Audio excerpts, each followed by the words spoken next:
A very good evening to all our amazing educators who have joined us on this Friday evening.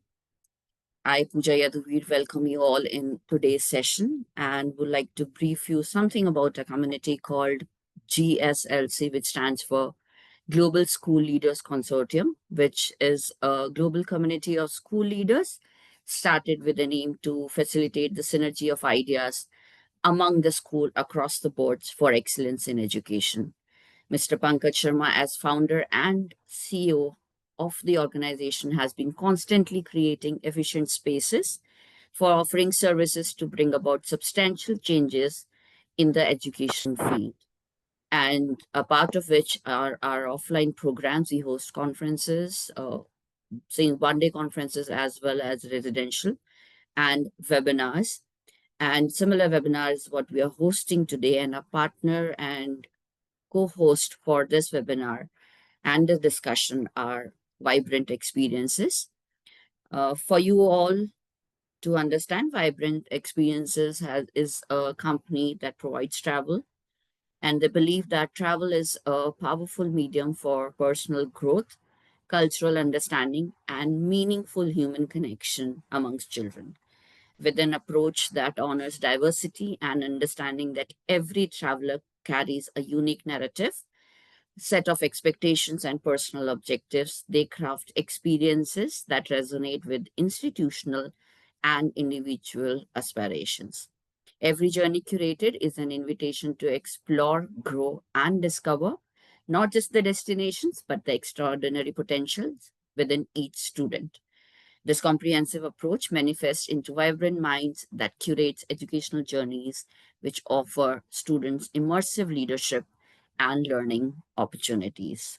They started in 2008 from the city of Mumbai and have offices now in Mumbai, Delhi, Kolkata, Chennai, Jodhpur, and internationally in South Africa and Singapore. And they have covered over 1 lakh explorers, over 45 domestic and 54 international locations through corporate business groups, educational institutions, distinguished personalities, and diverse communities across the globe. So we welcome Vibrant Experiences on board with us on this series of discussion. I will just quickly give certain guidelines for today's session. We will be having 2 rounds of questions. The first round will be posed to each panelist. The question will be aligned for 5 to 7 minutes. Then there will be a common question round. We are scheduled to have it for another hour. Since we're already running 10 minutes late, I will request your patience for a spillover for minimum 10 to 15 minutes. Please do stay back with us because I think that much time education does deserve extra.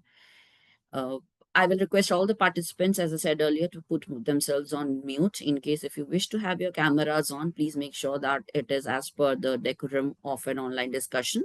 If not found so, I might have to remove the video. Please keep sharing your thoughts and processes, your ideas, perspectives in the chat box. The question that I asked to panelists, please feel free to give your ideas and your thoughts in the chat box. We would love to go through them. And now coming to the important aspect of our today's discussion, which is the topic, which is education in motion, shaping the perspective, purpose, and passion, and trying to explore that how travel, how going around places, having a hands-on experience can help in a holistic approach towards the learning of our young learners. And to take this discussion forward, I have with me my distinguished panel here.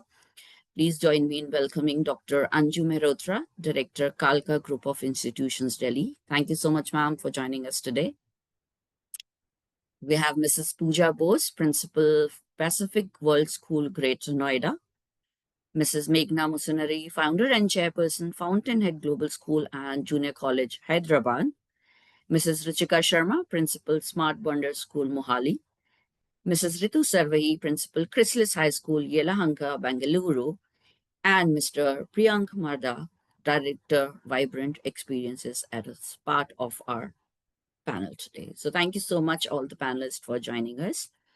I will not kind of take any more time and pose my first question to our first panelist, that is Dr. Anju Mehrotra. Ma'am, to set the base for this discussion quickly, if you would help us understand, and I'm very sure that you would have witnessed a lot of moments when you've planned a travel or outdoor experiences for your students, and how has that sparked lifelong passion in students? So, what has been your experience, ma'am? Over to you. Ma'am, you are on mute.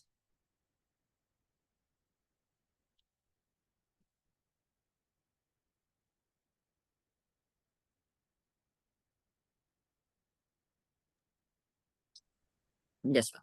Is it okay? Yes. Yeah. Well, good evening, everyone. Yes, very nice topic you have picked up. And I believe, education itself is a journey.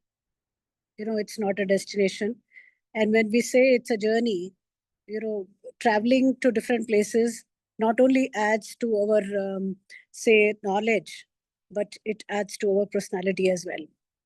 So, as NEP, lays a lot of emphasis on the holistic development, on the 360 development of the personality of everyone, in fact, of the learner. So I believe that, traveling to a particular place that is an amalgamation of culture and knowledge. At the same time, when we when we travel, you just not only get to know about certain things which are just around, but also, which is something existing, right? And that reflects on your personality, because that goes inside, right? And you are able to express yourself in a different way. So traveling becomes very, very important, right? It is not at a particular place, right? Going, through, say, different modes of transportation, that would not make much sort of a difference. But when you are traveling and it is adding to your knowledge, right? Emotionally, psychologically, physically, and at the same time geographically.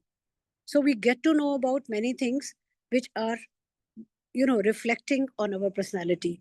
And when you are, traveling, you are able to connect yourself with the nature as well, because nature, we all believe, it's a great teacher, right?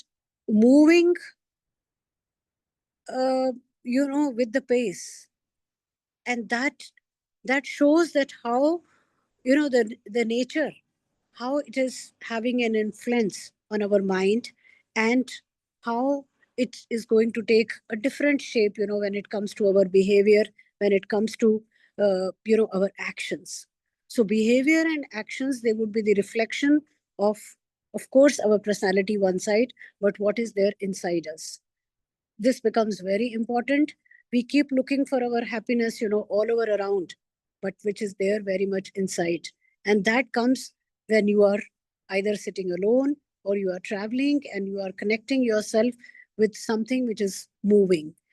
And, title what you have given, it's something which is very, very, you can say, close to my heart. And I feel that, it is the need of the hour, because, it says education in motion. It is something that, that keeps on moving, because education can never be static. Education is never complete. We cannot say that we have attained or we have accomplished a particular degree and this is where we stand. It can never be static. It is always in motion, and we always keep learning something or the other.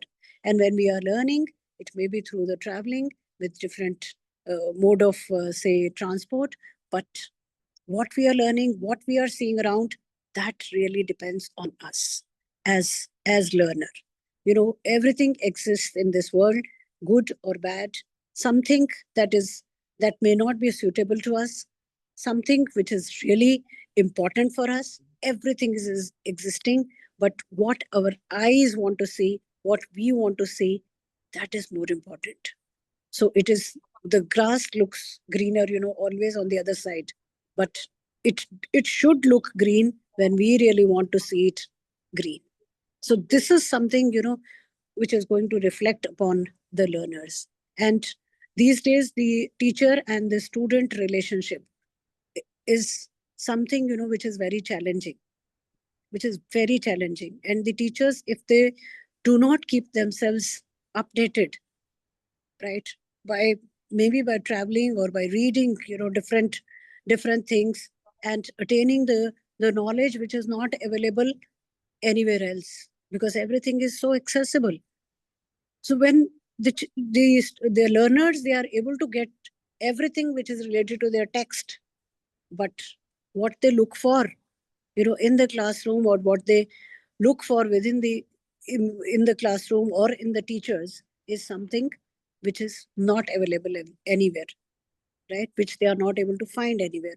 So I feel that it is very much connected, that how, education which is in motion, and how we are able to see the things around, and to get that energy and to get that feel, to enthuse ourselves and to motivate our own self, that yes, we are the learners, because we the teachers should always remain the learners, and that's the basic objective, and that is what is the purpose of education. So education should always be in motion, I believe. And it may be, you know taking care of the things around, but the energy that what we are going to get out of it, that is something what is going to bring about a change within us, and of course in turn in our learners. So that's what I feel. Great, great, ma'am. You've given such an amazing start to this session. As you mentioned that the topic is very close to your heart. I think maybe that's the reason how we suggested itself, Yeah. because I think for every educationist, we always keep trying different form of pedagogies. We want to make learning as a lifelong and most impactful process. And somewhere inside, we always look forward to something that what would we like as a student, and we try to give that to our students. Yes. See, this has And got a spiritual angle as well. yes, We must true, understand it is true, not the emotional, the physical, right, the mental or the true, geographical aspect of it, but something which is the spiritual dimension to it, that what we learn, true. of course, it is there in our mind, how we are able to connect with those things. Correct, ma'am. So much agree with you. And a line that has stuck to me is that when you said that education is a journey and not a destination, and that has always been an endeavor. We all are on that journey on board. So thank you so much, ma'am, for sharing such beautiful insight and kind of setting up that base so amazingly. I'm sure this discussion is going to be a really fruitful one for anybody and everybody who've joined us today. So, taking the discussion forward, I would just like to pose the next question to Meghna, ma'am. Ma'am, we have discussed that the kind of impact that learning outdoors can have. So, how do you think that the outdoor and travel programs nurture the emotional aspect, the emotional intelligence and empathy and these qualities, which may be often left out due to the traditional learning? So, how do you think that brings in that impact and change? Over to you, ma'am. Good evening, one and all.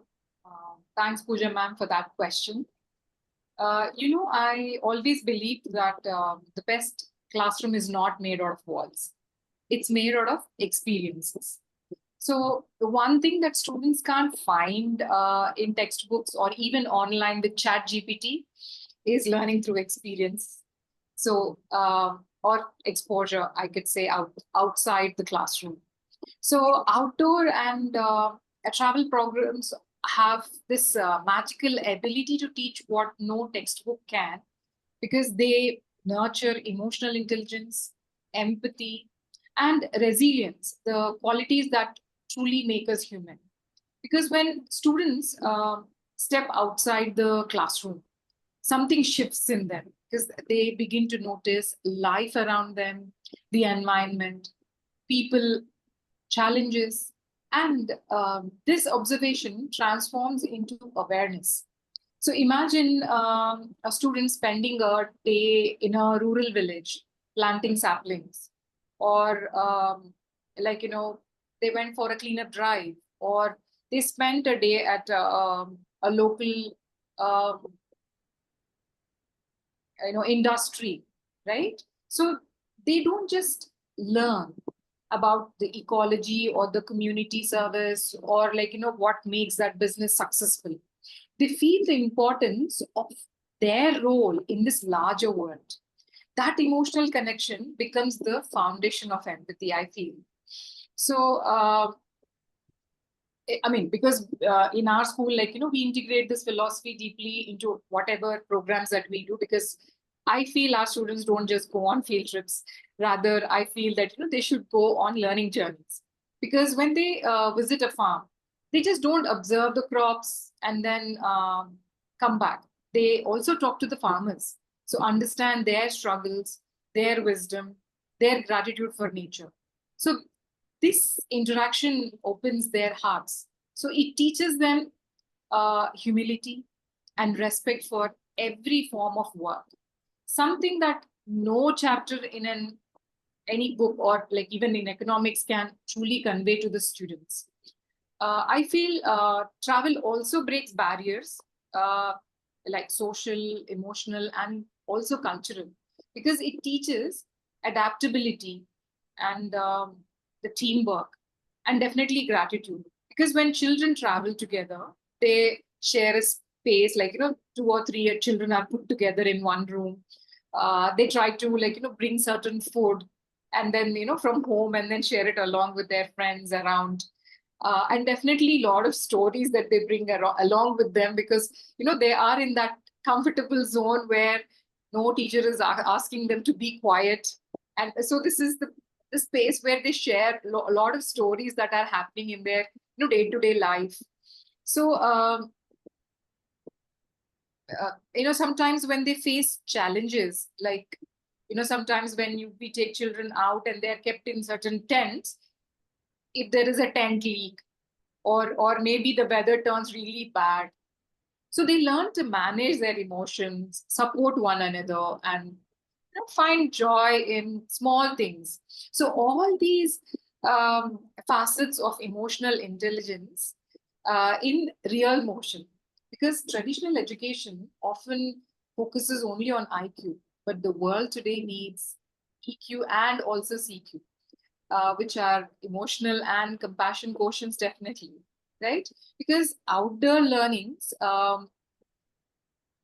gives children a chance to build that balance. It helps them see that success in is not just about competing, but about connecting with people, with nature, and also with themselves sometimes. Because only during this travel is where they discover, am I a mountain person, or am I a sea person, or am I do I appreciate nature, or would I prefer like, man-made environments like the malls and the huge buildings, and things like that.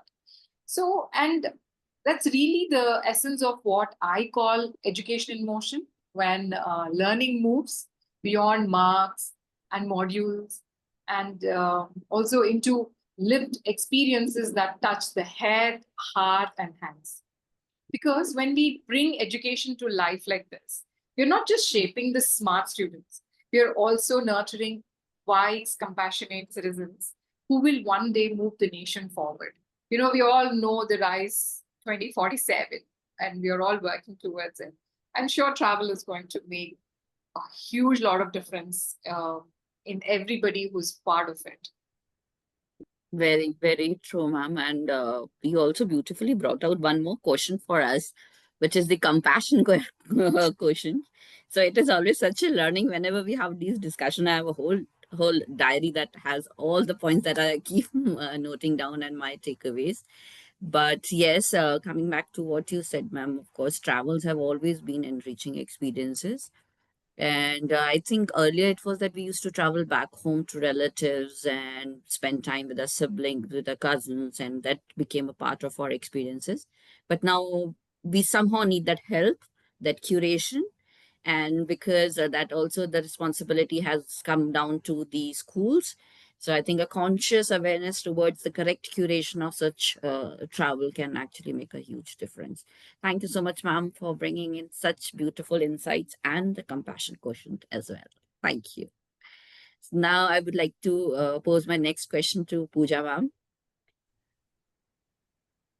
Ma'am, as we are having this discussion, can you help us understand that how can the schools as institution, as a very important stakeholder in a child's growth and learning, how can they turn the curiosity during travel into a sustained motivation back in the classroom? So once they come back, how can that make the most effective impact on them? So over to you, Pooja, ma'am. Thank you, Pooja, and good evening to everyone present in this meeting. Uh, Curiosity has always been one of my favorite subjects, and I feel that learning theories, so many learning theories have been written about the importance of curiosity, which triggers the learning process amongst the children. And one of the key motives behind education should be to kindle that curiosity amongst the learners. So, like one of the pillars of learning is learning to know, and curiosity is the benchmark of that. So, the entire activity of travel, I actually would like to divide it into three parts. The first part is the plan, the planning of the travel program, and the second is the travel per se, the experience of traveling. And third is the destination. That is, wherever you are traveling and you reach a particular place, what happens then? And the reflection which follows thereafter. So, most of us have this ability of planning the travel for children without doing the pre travel preparations with the children. And I think that itself is a very, very important step, because when you encompass the child or a set of children in planning where they want to go, why they want to go there, and what is the purpose of going to that particular place, I think that forms a real important understanding, and it adds a greater value and purpose to the traveling experience per se. What should we bring with us when we travel? What is the best mode of transport? You all research and come back tomorrow, and we'll have a discussion on that. If we are doing a chapter on, for example, mountains, which mountain spot should we follow, and what are the things that we should look for when we reach there? All those preparations or research methodology should be followed amongst the children to in order that the children understand what it is to plan and prepare. It is not just the traveling. Traveling is just a simulation of the process of planning and preparing for any project which every human being undertakes one time or the other in their lives.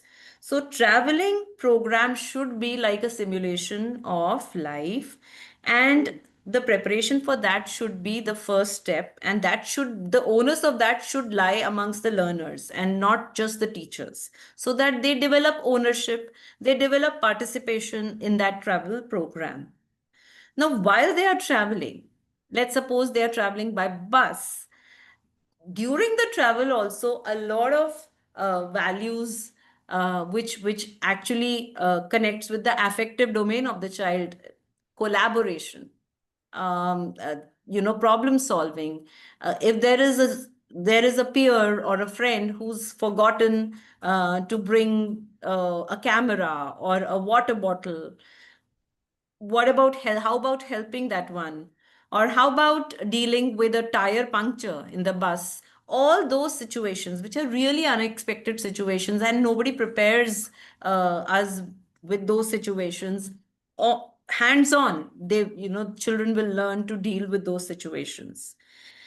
When we reach a particular destination, the learners or the students should be prepared to look for those things or those signs or those aspects. So a briefing should be done uh, beforehand to set them, to align them with the purpose of this travel. So we are not taking the children out on excursions as tourists, right? We are taking them out as learners, and we are taking them out as observers. And so what should they observe? What should they reflect upon? These conversations must happen before they even reach the destination, and time should be allotted to them. They should also be encouraged to keep a diary with them, a notebook with them, wherein they record their experiences and reach back to their respective lodgings and then write down what they saw. So this entire thing will complete the cycle of learning, is what I believe.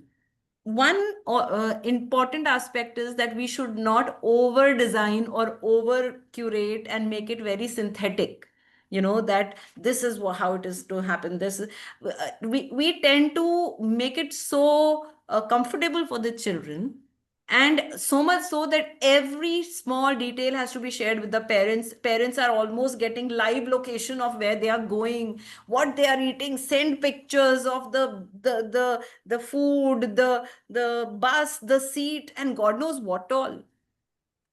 It really kills the spirit of travel, when you over dive into the experience of traveling, right? So we must make the parents also understand what is the purpose of this travel. So let there be some nice surprises and let there be some nice experiences. I'm not talking about misadventures, but at least let there be adventures, right? So it's why what is the purpose? The purpose is very simple: get the child out of their comfort zone, and let them be more resilient, let them be more adaptable to the way life is not curated on pen and paper, and not everything is pre-designed. So that's how travel should be.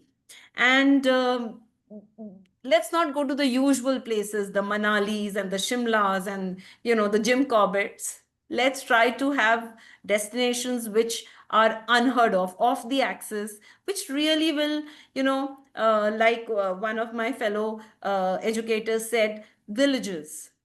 I mean, I know that most parents will not like to send their children to such places, but yet we need to kind of tell the parents why we are doing what we are doing.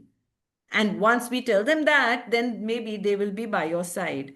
So, to the unbeaten tracks, to the unusual places, off the axis, I think that would be a wonderful understanding. It will give them a wonderful understanding of so India is not Delhi, India is not Mumbai, right?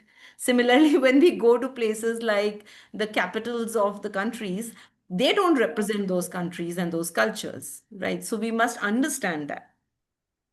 When the children actually reach the destination, allow them, promote them to ask questions, to inquire. A spirit of inquiry can develop only when they begin to ask questions themselves, and also give them a problem which they should investigate, like Sherlock Holmes kind of behavior, that find out why this is happening and they would like to investigate what's going on. This process will automatically, tacitly also develop peer collaborative spirit and, sharing amongst of information and analytical thinking. I think traveling is a wonderful, wonderful experience. It is all encompassing, but it has to be planned well. True, Thank you. true. Thank you so much, ma'am. And I think I need to call out Vibrant Experience team, that there's amazing points that have been given by Pooja ma'am, and you can make a note of it and maybe kind of share your insights during the session when we will be having the next round. But yes, Pooja ma'am, very, very structurally explained. And as you said, the pre-preparation definitely helps because they're aware of what is going to happen and how to do it. At the same time, not much of a structure is needed. Let's make unpredictability and flexibility the core. And I am so much onto you with the involvement of the parents with what are they eating. I think I've always been the most sensitive parent who's not bothered where my child is, and teachers are telling me, and I've told them I don't want to hear. But I think that's slowly the change will come in. But thank you so much, I ma'am. They mean, were the amount amazing. of details which the parents ask is Oh yes. crazy. I totally understand. I've been on both of the sides. And in fact, as I said, I'm a very different parent. I keep telling them, teachers, you also enjoy. You've gone there not to do a guard duty. You've also gone there to have experience with the children. I just want my child to come back, and I'm just sharing it, taking some time, is that when they come back, they should be smiling and saying, do you know, this is what I discussed with my ma'am, and this is what she told me, because in a structural day, they don't get this opportunity. So thank you so much, Pooja ma'am. You gave such a brilliant structure to whatever we wanted to discuss throughout this session. And I'm sure there are a lot of takeaways for me and all the other audience as well. So going quickly forward, I would like to pose my next question to our next panelist here. So Ruchika ma'am, uh, can you Yeah, I'm help there. us? I'm there, Pooja. Yes, ma'am. So I would request you to help us understand that can the passion-based learning through exploration, which we've been discussing till now, actually redefine the future of schooling itself, because the schooling is evolving every day. So what are your thoughts on it? Thank you so much, Pooja. And I was listening to everyone. Good evening to all. So, this passion-based learning curriculum is not existing. So, as a leader, we need to think very deliberately on that. That's the first thing I want to speak. Of course, passion is extremely important because having a passion, then only, the careers are made. So it's not like the careers are made and then we figure out the passion. So it's not the same paradigm which is running these days. Children are well versed, children are very much well aware. So as an leader and as an educator in our institution, we have to really understand that fact. The team which whom we are leading are very, very well aware of the things. And when we talk about the resources, there are enough resources. Then what's the job of ours? To create a passion for them. For creating a passion, we need an identification, a diagnosis. How do we do that? Now, when I talk about this, when I talk about NEP, anything in NEP, any pedagogy you see, is focusing towards the passion, creativity, the likeness of a child. Nurture that. One size doesn't fit all. That's the base of everything these days. There's a big paradigm shift on that. Now, how do we do that? Now, how do we implement that? Now, I was listening to you like regarding this travel plan. This is excellent, passionate. Yes, traveling really helps. It gives us experiences. Now, to one child, the travel would be one of the important area where the child would like to explore more. But what about others? So there has to be a very deliberate thought thinking on that by the leaders to understand how to identify a passion. And in a classroom of children, does this passion is aligned with my curriculum? That's the first and the foremost thing we have to understand. Does it really align with what I'm teaching right now? And if it is not aligning, what do I do? 6 hours, 6.5 hours. See, I'm talking very practical. I believe in something which when we talk, it has to be implemented and executed so that the next level is achieved. Now, when I talk about that, we have to really understand 6 hours of children in my school. Is it a passion driving them there? Or is it a curriculum driving them there? That kind of a school is required. A school has to have a foundation on passion, not on curriculum. So that is a take on me, which needs a total revamping of what kind of teaching and learning process should be happening in a school. Now, when we talk about NEP, we talk about anything, any curriculum for that matter. I talk about international curriculum also. Passionate driven curriculums have to be coming in. We need to support that. We need to have ours that. We also need to tap that talent who's going to present those kind of teaching learning process methodologies in the school. Now, how do we achieve it? There's a simple, I feel I don't know how much I am speaking sense in terms of implementation, but I really feel there has to be a mindset change. There has to be a cultural shift on that. Just going by the class 10th board examination, 12th, career, you see the market is full of all that. Where is the passion? Entrepreneurship is just one subject. Is it a passion of a child? Is it really required for everybody? Somebody is a horse rider. Do your school provide that? It's a passion. Somebody is a baker. Somebody wants to make a career in baking. It always starts from after when they're finishing their high school, and then we are thinking on those passion. No, the passion has to be identified in a very early age. And school plays a very important role. Educators play a very important role. Leaders play a very important role. Give them that opportunity, make portfolios. That's how, when we see international curriculum, we always see, we talk about portfolios. Put that in portfolios. Early intervention is always better to identify a passion. Nurture that, give those opportunity to the child. Passion is something which is undefinable. We cannot define it. It can be, momentary for some time. It can be a long driven passion also. So as a leader, I always, believe in something where even a small little change in a curriculum to identify any kind of an experience given to the child should be taken up, irrespective of whether it is making an impact right now or it is going to make an impact in years to come. So the goals have to be defined by the leaders very specifically. And every year, I believe, to define some goals for the school, maybe a passion-based classroom. Do what you want to do. Why not? Till class 8, we have all the liberty to do it. Nobody stops. It's only when the children are coming in 9th and 10th, we become more focused towards the curriculum. Let it be a free, understandable curriculum. Let it be a child-centric, passionate curriculum. Let's, redefine the child-centric to passion-centric. That's what I believe in. And I was listening that travel plan is excellent. I mean, definitely, if you are traveling and understanding, meeting, culture, these are the things which shapes up the, overall personality of a child. And it's very important.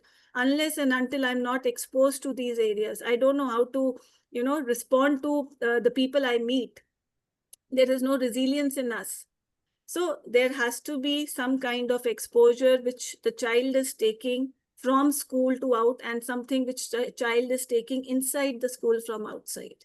So that kind of a to and fro motion has to have, that's education in motion. That I believe is in motion. It's not a motion which is just circulating inside the school. No, it's a motion which goes outside the school community, and from the community, it comes inside the school.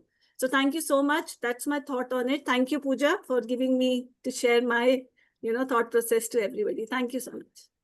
Well, thank you so much, ma'am. As you very rightly said, that passion, of course, has always been the driving force for learners, for educators, and anybody and everybody. And for us to explore that passion, it does take a lot of time. People are still exploring the passions even at the age of 40, 45, 55. They're still not aware about, because they kind of confuse going into a particular profession as their passion. And as we've been discussing in this session, is that when we travel, or as you said, it has to be outward inward journey. So when there is an exploration, there is a lot of travel that happens. There are times when the students and the learners are not even aware that this is what they like. And this comes out of a very personal experience where I, as a student, did not even know certain things about myself. But when we would go on, at our times, we would have very specific excursion to a specific place. But just being with friends is what we looked forward to. And as you said, the resilience came in, staying together came in, life skills came into the picture. And I think NEP does focus on bringing in these life skills as well into the classrooms. And of course, it's a two-way process. It's a community. It's a whole village that will need to come together. So thank you so much, Ritika ma'am, for sharing your inputs. And now I'd like to pose my next question to Ritu ma'am here. So, ma'am, as school principal, I know we have lots of other things to take care of. But how do you convince the parents, boards, regulators, and all the stakeholders that education in motion is not just a leisure or a time pass or just going there and having fun, going on excursions or tours? It's just not for children to have a break sort of a thing, but it's actually leadership training in disguise, and there's a lot of other learning process that is happening. So how would you do that? Over to you, Ritima. Good evening, everyone. It is my pleasure to be part of such an insightful discussion. Thank you, Pooja, for this amazing question. Thank you, Pankaj sir, for this session, actually. So, going to the question, see, there's a saying, learning gives you knowledge, travel gives you wisdom. And a Chinese proverb also adds to it, he who returns from a journey is not the same as he who left. So, in simple words, this is the answer actually why education in motion is essential. As parents and educators, we want our children to explore, experiment, and experience life beyond textbooks. Books can teach knowledge, but experiences builds wisdom. So when learning moves beyond the classrooms into sports field, stage performances, or field trips, it becomes alive and meaningful. From ancient times, our culture has valued learning through travel and experience, whether it was children playing outdoors or students traveling with their gurus to learn through observation and practice. Today we see the same spirit in excursions, field visits, field trips, educational camps, and later on as internships, work experience. All these are different forms of learning outside or beyond classroom walls. Education, after all, is the preparation for the life, and life demands more than memorization. So it requires, like everyone has already put up all those points, like it requires all the life skills like adaptability, resilience, collaboration, empathy. So that is why the National Education Policy 2020, it also emphasizes on experiential learning, vocational education, and learning beyond the walls. We see it every day in our schools. So whenever children or students that they have gone for any educational trip, when they come back, they come back transformed. They have learned independence, teamwork, time management, empathy, adaptability, lessons no classrooms alone can teach. Now, being a science person, I would add something from the science perspective also. Learning by seeing and doing it is not a new thing. It is part of our DNA. As humans, we have evolved from lower life forms, particularly apes or primates. And across the animal kingdom, learning often happens through observation and imitation. This instinct to mimic, experiment, and adapt has always been nature's most powerful form of education. What we call adaptation in biology is, in essence, wisdom gained through experience, a response to life's challenges. So, like Charles Darwin's experiment is there. So, Charles Darwin is study on the finches on the Galapagos Island. This illustrates this beautifully. When these birds were separated across islands, many couldn't survive under new conditions, but a few adapted, changed their beak structure and behaviors to suit the environment. In a way, they learned through travel and experience that survival demands change. That is what education in motion does for us today. When we travel, we explore and we experience the world, and we gain new perspectives and methodologies for solving the same question, same kind of problems. So every journey becomes a classroom and every experience a teacher. Now, the question which says that how to convince parents, regulators, and the boards. So now, after all this, not much convincing is left. So for parents, I would say leadership begins here. As parents, our children, all the parents, they want children to succeed, just not just in marks, but in life. And life doesn't come with a syllabus. It demands the skills to lead. And when we see a child is performing or leading a dance group or playing a match or participating in a debate, they are not taking a break from learning. They are learning that time also. They are learning to lead. So there was a study by Harvard Graduate School of Education, and it found that students involved in experiential learning retain over 20% more knowledge and show stronger social emotional growth. So when your child is on the stage or on the field, they are not just performing, they are practicing leadership. And for the school boards, I would say it is a strategy for deeper learning. For the board, the question isn't whether movement fits into academics, it is how it strengthens academic and leadership outcomes. So, sports, art, and experiential program align with NEP 2020, which allows creativity and critical thinking. So when a student plan a field project or perform on a stage making portfolios, they are applying classroom learning to real world context. So these experiences build decision making, empathy, and accountability. These are the qualities for the future leaders. Now, for the boards, so boards are actually working on major part like how the citizens would be there for a country. So for regulators, we are actually building future ready citizens.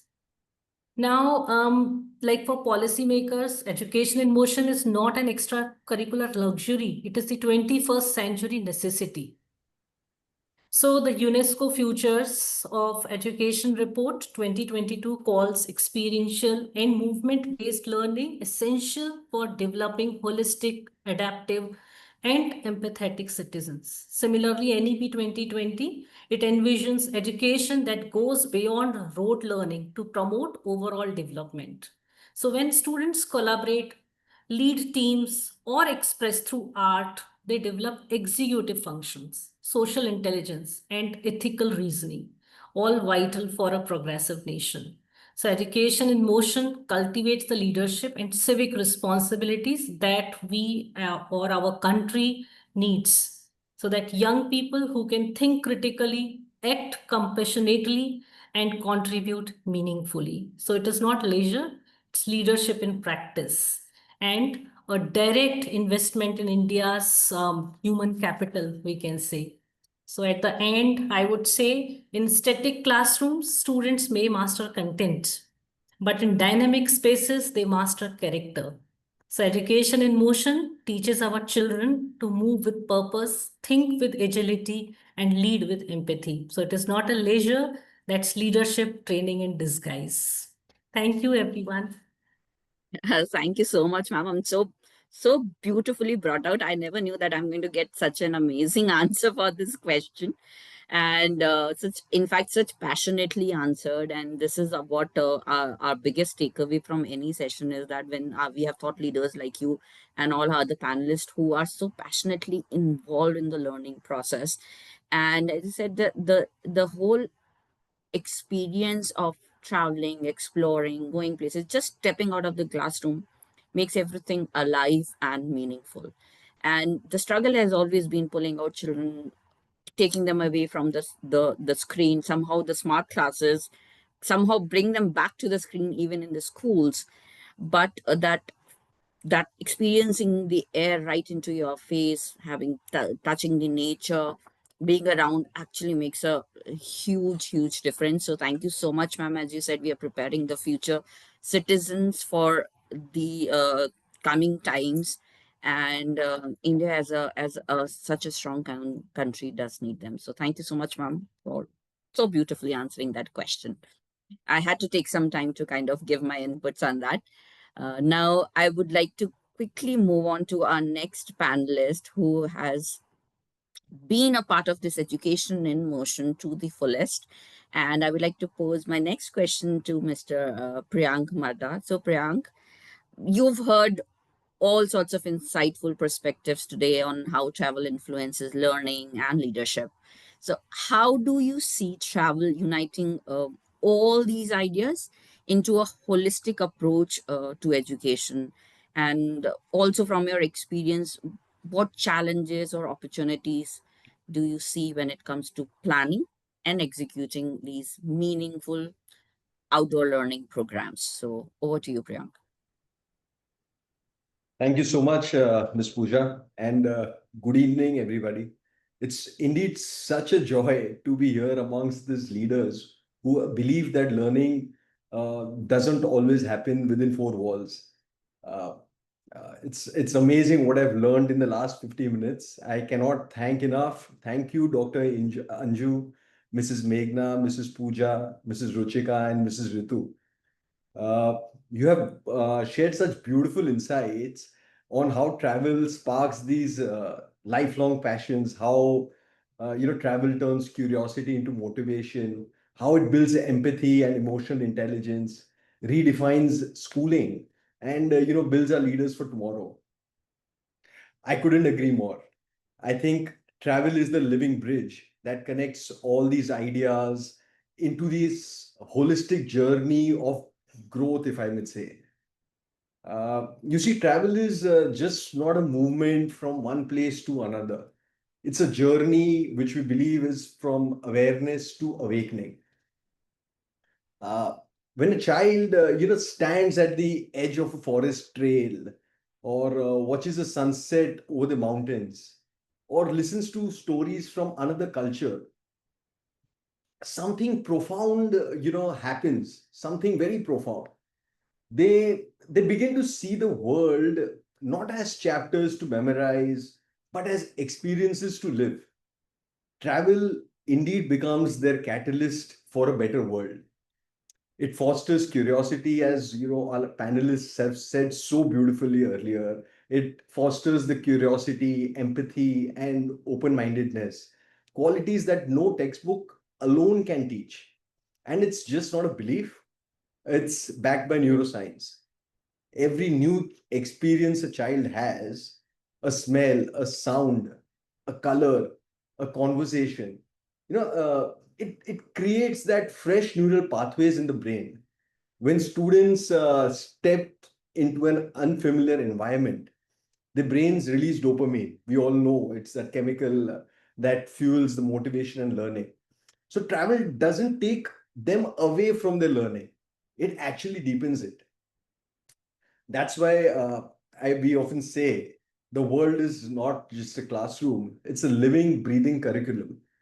So now, as regards a few of the reflections or the challenges or things, we're just thinking if firstly, what we've observed in our experience over the last 18 years, uh, not every child, is shines through the academics. Some children, when constantly compared with their high performing peers, start to question their own worth. But when the same child, we've seen it on our trips, when the same child travels, meets people from another city, discovers a new landscape, or simply feels included in a group adventure, something shifts. Something inside him, really, him or her, it really shifts. Travel gives them that sense of belonging, a new confidence, and often that becomes the spark that helps them discover their individuality. A student once termed as, everyone says, he's a very shy child, a quiet child, or an average child. Suddenly he becomes the spark of the group after that trap. And that is something which makes us so gives us such a sense of joy. Few more, if I may add, I feel sometimes schools, not it does not appear in this discussion of panelists of the schools which we have, but sometimes I feel, schools hold a quiet fear. They have a quiet fear inside them. Like they say, you know what, let's travel to only to a nearby familiar place. It's always going to be safer. So I mean, we just have generally we try to put our point forth with the school decision makers. We tell them, like, India today is connected in many ways we have never imagined. Trains, buses, and the new expressways and the air networks have transformed accessibility to a different level. Even today, the parents are quite smart. They understand the why behind a journey. If a school trip, if a school trip costs, say, 30,000 rupees, example, but a more meaningful destination is, say, 35 or 38,000 rupees, parents will see the value.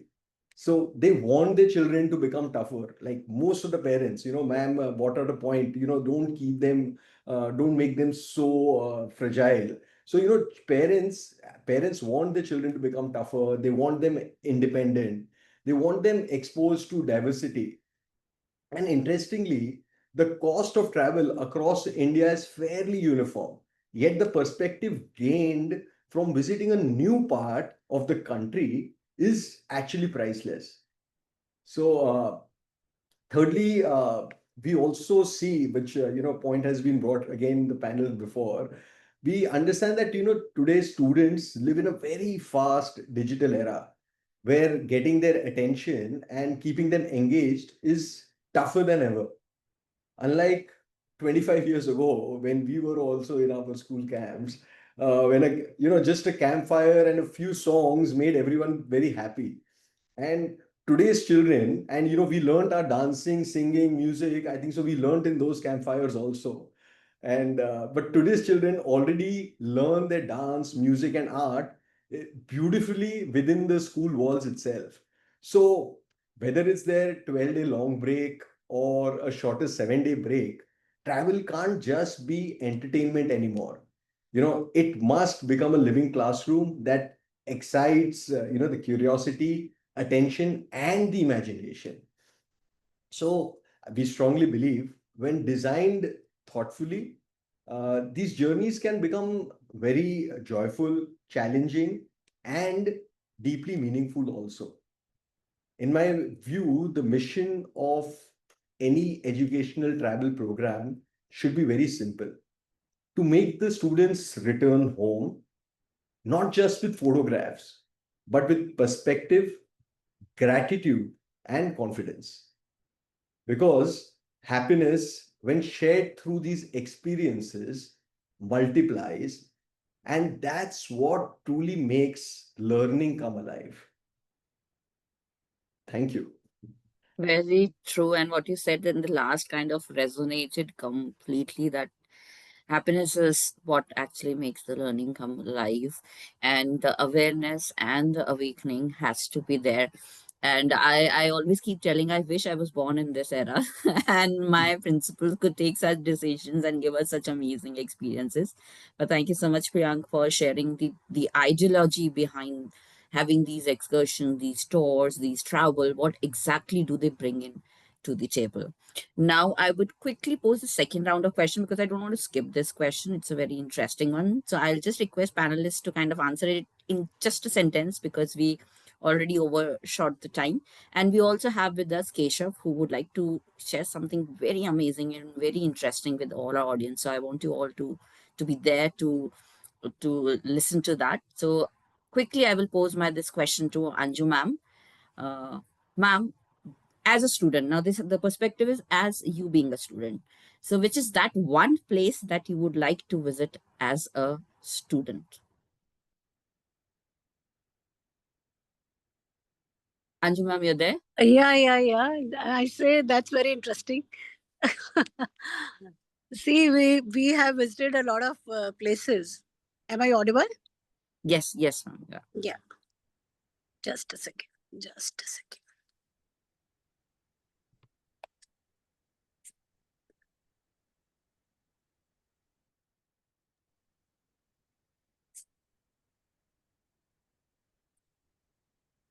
Yeah. Yeah, we can't see you ma'am, but you're audible.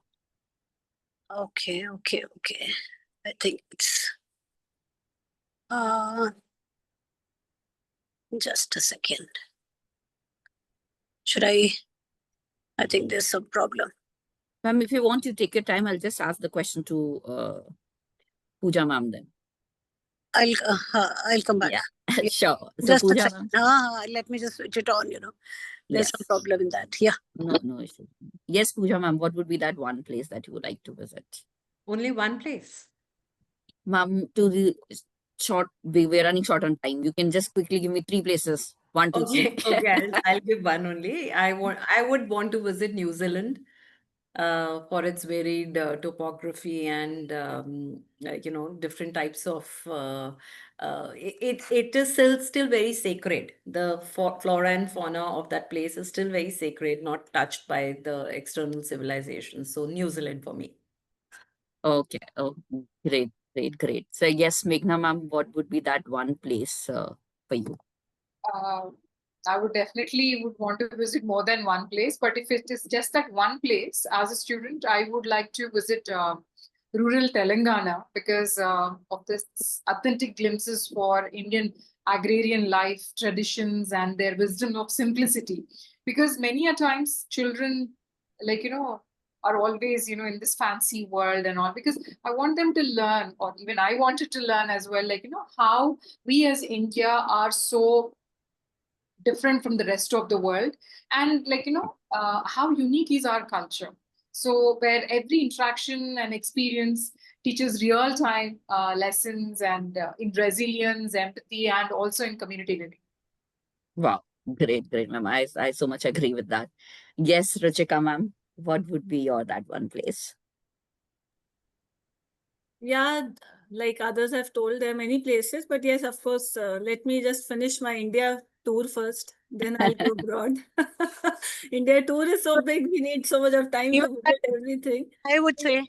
Yeah, so the place which I definitely would like to visit is somewhere in Manipur, Imphal. I would really like to see the talented young children who are doing passionate work on music. So that would be my takeaway if I get a chance or some time to go there and see how children learn music from the day they are born. So that would be my place. Thank you. Great, what a beautiful place But to choose. I would prefer Yes, I'm Anju, ma'am. any place in India. See, India is a diverse country, and there is a lot to see in India, right? Not just the places, the religious places, right? But there are many other places because basically India lives in the villages. So of course we would like to visit some villages as well. That's one. But there are places, where the beautiful temples are there, which really resonate and with something what we really want our learners, our present generation, to learn. And once we learn, of course, we would be able to convey the same feelings, to our learners also. So this is very important, that let's first talk about India only, because India is very important. And of course, I Sure. would like to visit, and born every time if I get the chance, in India itself. Yeah. Great, ma'am. Yes, Ritu, ma'am, what would be your that one place? I would like to go somewhere where learning happens alive, where we can touch, see, can do things and understand things by ourselves. So I always feel nature is the best teacher. So wherever nature has different aspects, so maybe mountains, rivers, sea, deserts, everywhere. So Any somewhere which city is to near name? to nature. Any city, any place to name? Just quick one name. Um, lot many are there actually. Okay, so we'll leave it to nature then. Yeah. Okay, great. Yes, Priyank, we would love to know your that one as a student. You're on mute. I'm so sorry. Yeah. A very difficult question indeed. Uh, but, but yes, I think so. A lot of, as a lot of people have said, the unbeaten places, the unbeaten traveled places. I believe Hampi is, it's like a living history book. Students can walk through the ruins, see how art, architecture, and trade, shaped once India's, greatest civilizations. So I would love Hampi, and if I'm given an opportunity for abroad, I think so Japan. It's a global learners place where it's ancient traditions and futuristic innovations, how they blend so beautifully. So yes, these would be my choices. Yeah. Oh, Great, great. So good to know all these amazing places that have been brought out. I'll request my audience to give their choice of place in the chat box itself. And while they do so, I would quickly like to invite Keshav to join us and share with us the amazing thing that he has brought to us through vibrant experiences. Thank you, Over to Pooja you, ma'am. Keshav. Thank you, Pooja ma'am, and thank you to all the panelists. Very quickly, after listening to everybody, we have this beautiful program that resonates with probably mostly what everybody has said, where we are covering passion, learning, doing something offbeat, going the off-beaten path. Welcome to the program called as Munch. It's a residential theater retreat, which is entirely focused on how children and students can express, build confidence, create communication as a tool to succeed in life. So that's why we call it the boot camp for life. Munch is entirely based on how future leaders can create courage, confidence, and charisma through this entire program, which is based on theater as its main medium of teaching. Public speaking, in fact, is given one of its most importance in Munch, and we're doing this with the Jeff Kohlberg School of Performing Arts. So it's one of the biggest theater companies in the country, and Jeff himself is an Emmy Award winner who will be taking this entire workshop that will span across 7 days. The entire focus of Munch is to not just acting, but for students to explore storytelling, theater presence, stage presence in a more approach that is very fit for them and for the future, and even in their current classes, in college ahead, in interviews, and in life overall. So that's the entire focus of why we have developed Munch. Of course, it is not just restricted to theater. So the entire boot camp revolves around daily fitness sessions, varying from power yoga, Zumba, CrossFit training, self-defense sessions, then doing theater as the main medium. This is being planned in a region called Osia and Jodhpur, where the sand dunes exist. So students will be staying on the dunes during this entire boot camp. So covering a lot of local and cultural experiences will also happen throughout the camp. It's happening from the 24th to the 31st of December. And as I said, it's a 7 night, 8 day program. We've seen a lot of schools show interest to curate Munch just for them, and we're also doing that. We will reach out to all of you with more information on this. Thank you so much, Pooja ma'am. Thank you so much, Keshav, for sharing that information. As I said, I wish I was a student as of now and could be a part of this. However, thank you so much. It is, I'm sure, an amazing opportunity for all the learners and all the schools. You can share the link in the chat as well, so that in case if they would like to explore it further, they can do that. I also would request now Dave to kindly share the feedback link in the chat. The audience have been amazing. Thank you so much, all of you, for being so patient and such interactive with us for today's session. I also take this opportunity to thank our amazing panelists, the kind of perspective that you brought in when we were curating the topic. I was not aware that so much of amazing insights will come in. So thank you so much, Anju ma'am, Pooja ma'am, Meghna ma'am, Rachika ma'am, Ritu ma'am, and Priyank for joining us today and making this discussion a very successful one. We are going to have 2 and 3 more episodes of such discussion. And I would also like to inform all our audience here that we are hosting a 1 day conference in Hyderabad on 6th of December. Please do watch all our social media handles, maybe LinkedIn, Instagram, Facebook. You'll get all the updates there. If you're not part of our WhatsApp community, please drop in into our mail. We would love to have you on board, where we share all the updates. And the theme of our Hyderabad event is also very interesting, which is what if the X factor of unpredictability in education. So we are going to explore a lot of those factors. So thank you so much once again to all my amazing audience for joining us and the panelists for sparing time and sharing such amazing insights with us. Thank Thank you you. so Thank much. you. Thank you so much. Thank you so Thank much. you. It Thank was you such a a lot. pleasure to Thank you so much. God bless everyone. Thank you. Being Thank you. everyone. Bye, beta. Bye.